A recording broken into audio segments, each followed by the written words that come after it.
Eu vim a Curitiba para uma entrevista exclusiva com o juiz Sérgio Moro, que está de mudança para Brasília a partir de janeiro. Ele assume o Ministério da Justiça e Segurança Pública. Licença. Sob elogios e críticas, o juiz Sérgio Moro aceitou o convite do presidente eleito Jair Bolsonaro. E eu queria saber o que foi decisivo, juiz, para esse sim. O grande motivador dessa aceitação do convite foi a oportunidade de ir a Brasília, numa posição de poder elevada, de ministro da Justiça, e poder implementar com essa posição uma agenda anticorrupção e uma agenda anticrime organizado, que não se encontram ao alcance de um juiz em Curitiba, mas podem estar no alcance de um ministro em Brasília. O senhor conversou com familiares ou fez uma reflexão sozinha? Conversei com amigos, com pessoas experientes, conversei também com a minha família. Na verdade, dos amigos, vamos dizer, os conselhos foram diferenciados. Alguns me recomendaram que não, outros me recomendaram que sim. Teve algum momento em que o senhor pensou em dizer não? Sim, isso foi tudo muito novo. Uma semana antes do segundo turno, no dia 23 de outubro, eu fui procurado pelo futuro ministro da Economia, o senhor Paulo Guedes, com uma sondagem. Confesso que eu ouvi essa sondagem e fiquei tentado. Aguardei o encerramento das eleições e tudo foi decidido, na verdade, no dia 1º de novembro. Nesse dia, o juiz foi visitar o presidente eleito Jair Bolsonaro na casa dele, no Rio de Janeiro. Saiu de lá como futuro ministro.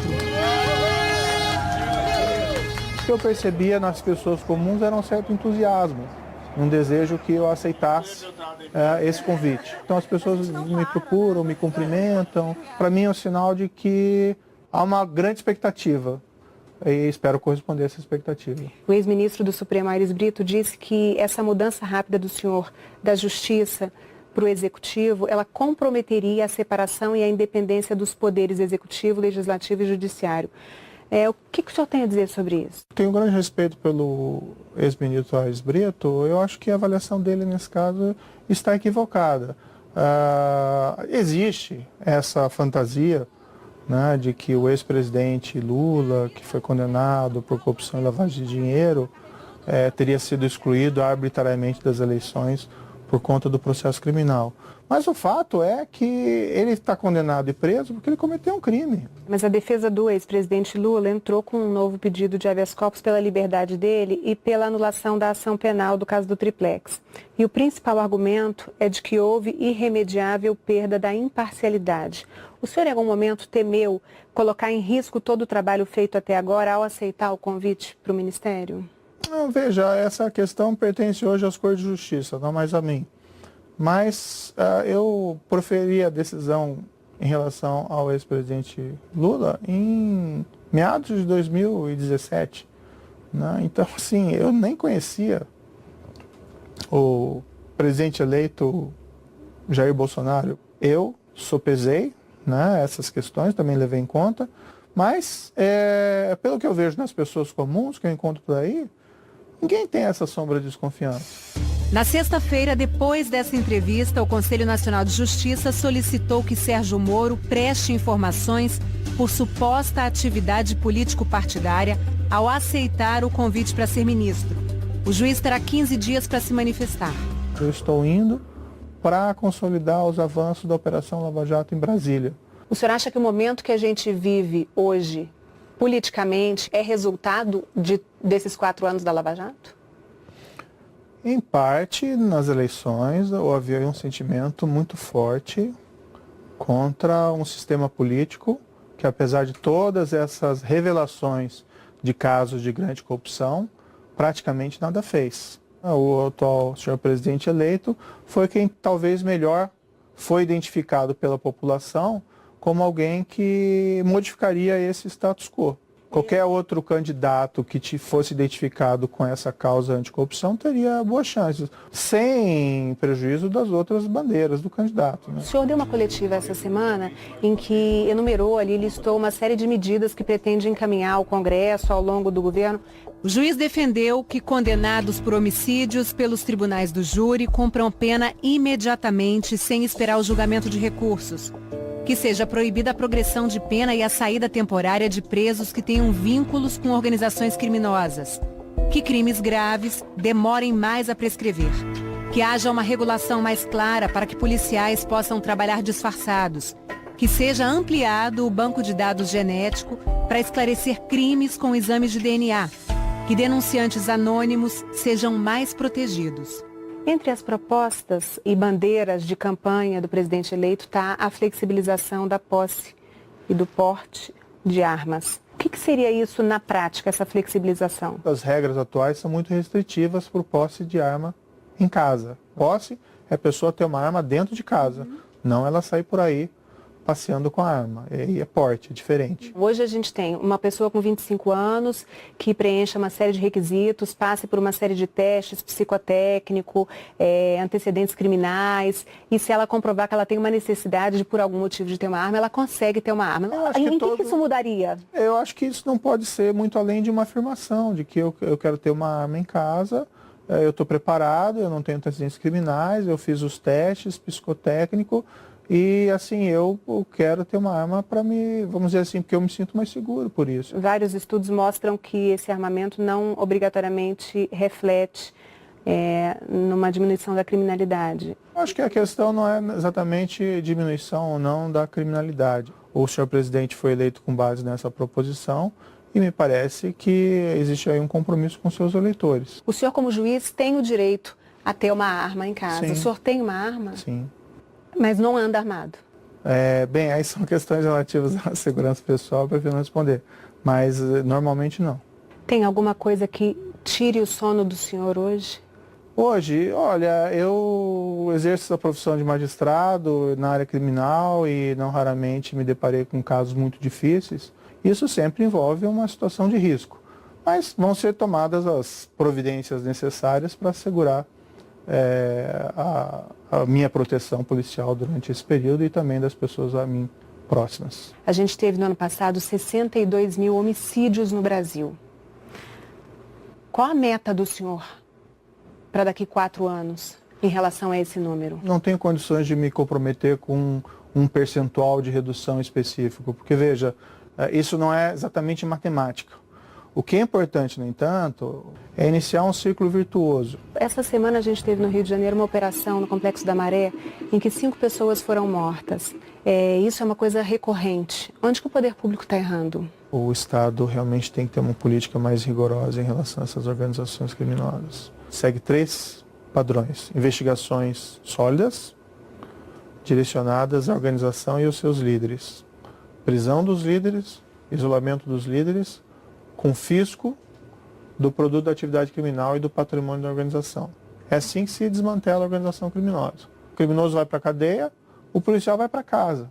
O confronto é o que tem que ser evitado ao máximo. Mas hoje, na situação que a gente tem, o confronto é quase que diário.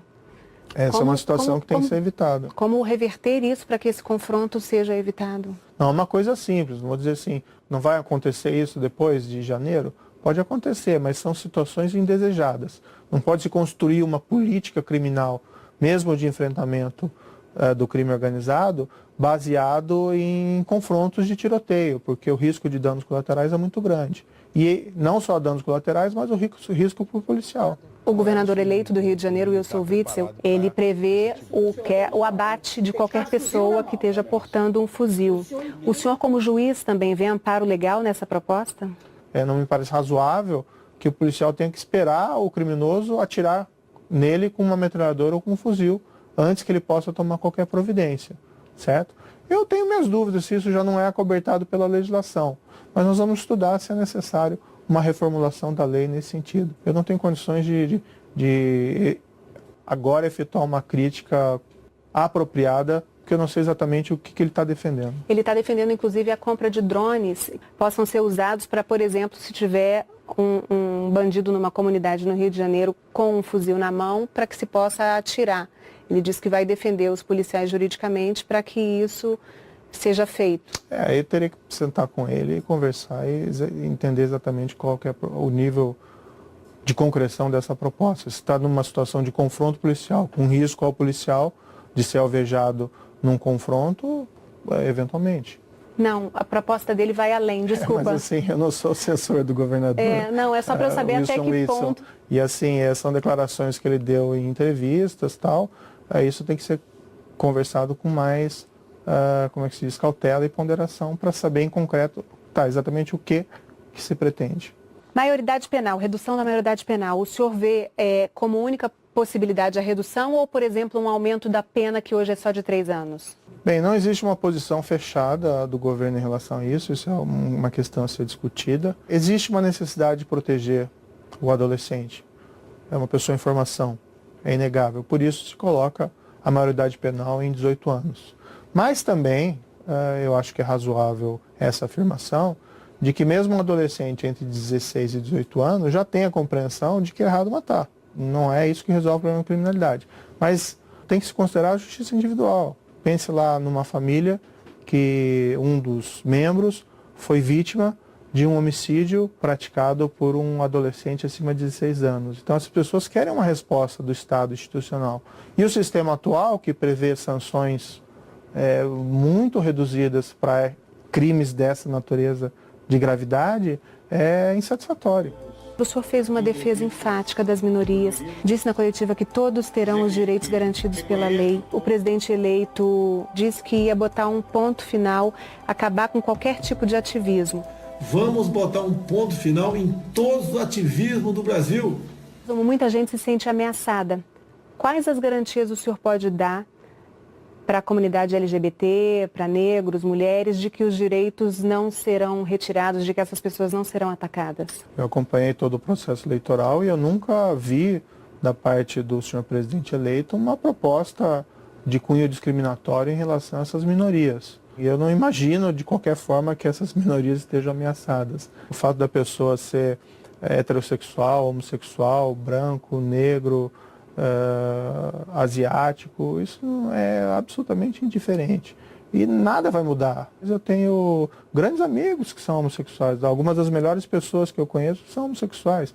E não existe nenhuma perspectiva de nada que seja discriminatório a essas minorias. O governo tem que ter uma postura rigorosa contra crimes em geral, mas também em relação a crimes de ódio. Eu não poderia ingressar em qualquer governo se houvesse alguma sombra de suspeita que haveria alguma política dessa espécie. Outra questão de honra para o futuro ministro é o combate à corrupção. Se um ministro vier a se envolver em alguma denúncia de corrupção, ele será afastado. O senhor defende o que nesse caso? Se a denúncia for consistente, sim. Mas qual é o critério jurídico para a gente definir uma denúncia como consistente ou não? Tem que ser avaliado. Eu acho que é uma falácia, muitas vezes, que se ouviu no passado. Tem que esperar o trânsito em julgado. O que o senhor defende? Se virar réu? Não, eu defendo que em caso de corrupção se analise as provas e se faça um juízo de consistência, porque também existem acusações infundadas, as pessoas têm direito de defesa, mas é possível se analisar desde logo a robustez das provas e emitir um juízo de valor. Não precisa esperar as cortes de justiça proferir o julgamento. E aí esse juízo de valor seria dado por quem? O senhor, como ministro da Justiça, iria analisar e fazer esse juízo de valor para aconselhar o presidente a demitir o ministro em questão? Provavelmente. Ou algum outro conselheiro, do que me foi assegurado, e é uma condição, não é bem uma condição, não fui lá estabelecer condições, mas eu não assumiria um papel de ministro da Justiça com risco de comprometer a minha biografia, o meu histórico. E isso foi objeto de discussão e afirmação do senhor presidente eleito, que ninguém seria protegido, né, se surgissem casos de corrupção dentro do governo. Do futuro chefe da Casa Civil do governo Bolsonaro, deputado Onyx Lorenzoni. Ele admitiu no ano passado ter recebido R$100 mil por Caixa 2 para a campanha eleitoral. Ele afirma que já doou metade do valor para a Santa Casa de Misericórdia de Porto Alegre e que em breve doará a outra metade. Sérgio Moro disse que o deputado já pediu desculpas e que atuou a favor da aprovação de medidas anticorrupção no Congresso.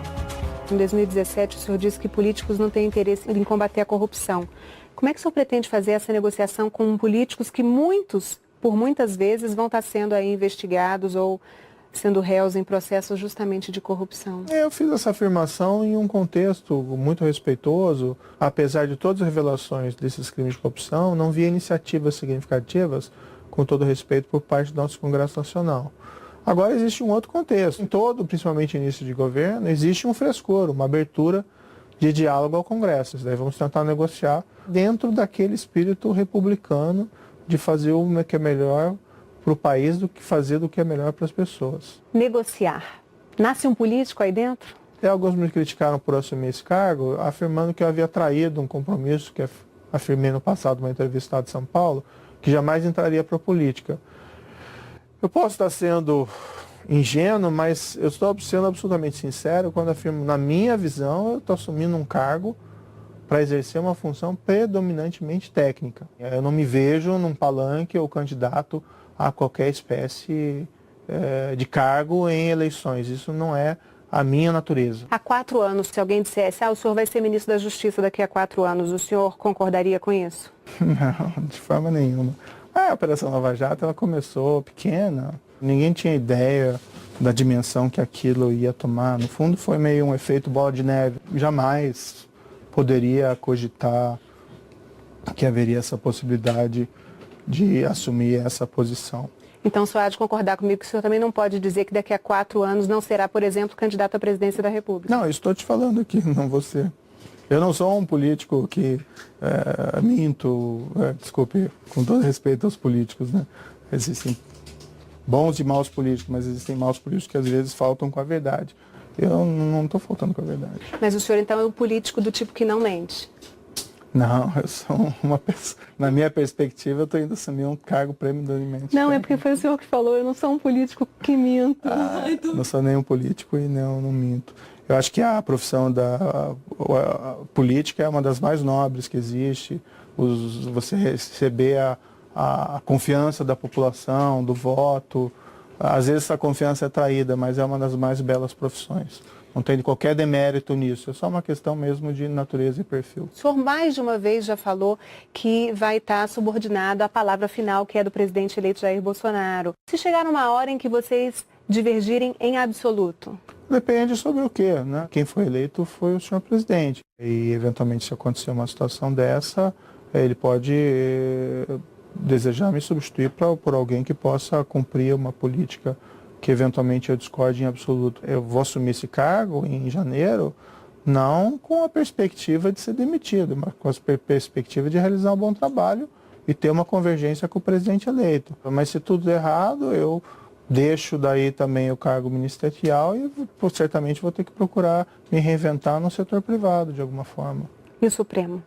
Às vezes até um pouco indelicado ficar falando em Supremo quando não existem vaga. É uma perspectiva, uma possibilidade que se coloca no futuro. Quando surgir uma vaga, o meu nome pode ser cogitado, assim como o nome de várias outras pessoas. A gente está conversando aqui dentro do seu gabinete da Justiça, mas oficialmente o senhor está de férias.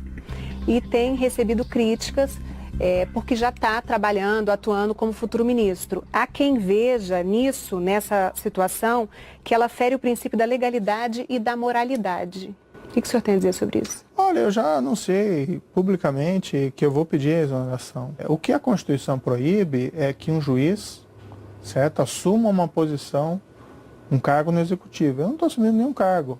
Eu estou apenas, assim, colaborando para a formação de um futuro governo. Mas na prática o senhor já não está trabalhando como futuro ministro? Não, eu não estou praticando nenhum ato oficial. E eu tenho recebido, por conta dessas políticas que nós queremos implementar lá em Brasília, diversas ameaças. Vamos supor que daqui a alguns dias eu peço a exoneração, daqui a alguns dias acontece alguma coisa comigo, um atentado.